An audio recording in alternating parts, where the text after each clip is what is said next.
If you're feeling worried or anxious about the market, here's how a recompound client stays psychologically sound during market volatility. So I think for me, something I should have also touched upon is I think general money management. I don't think anyone in life is going to really ever teach you how to do money management, because I think only you know where you're in life, and only you know what you need to achieve and by when you need to achieve it, right? So the way I look at equities is that equities is a sliding scale. There will be a point where equities is a very high risk asset, and there will be a point where it becomes a very low risk asset. And for me, it actually becomes a very low risk asset when, based on experience, pessimism is very, very high. Because how low can you go? I think it's logical, right? When everyone's scared of the asset class, that's probably the best time for you to consider actually buying it. But you can never know when the bottom is, right? So best you can do is manage your money, right? So understand, like, for you to be at peace, what do you need? Do you need some money, kept under your pillow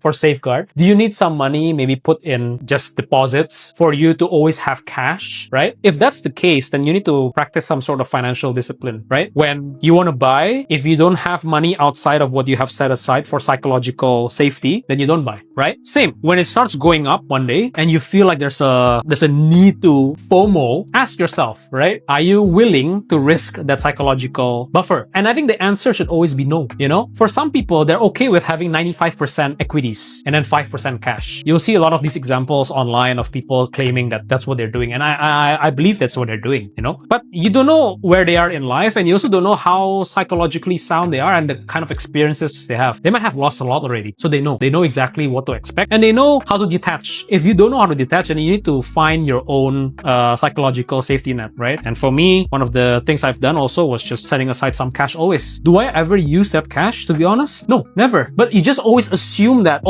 in case I need to, I will use that cash to average down, for example. But even when it goes down, I don't really end up doing it. Why? Because you know that, this actually in fact works as my psychological safety. So only when I have money outside of this, then do I top up, And then once you keep that discipline, your life becomes a lot more, I guess you could just say, predictable.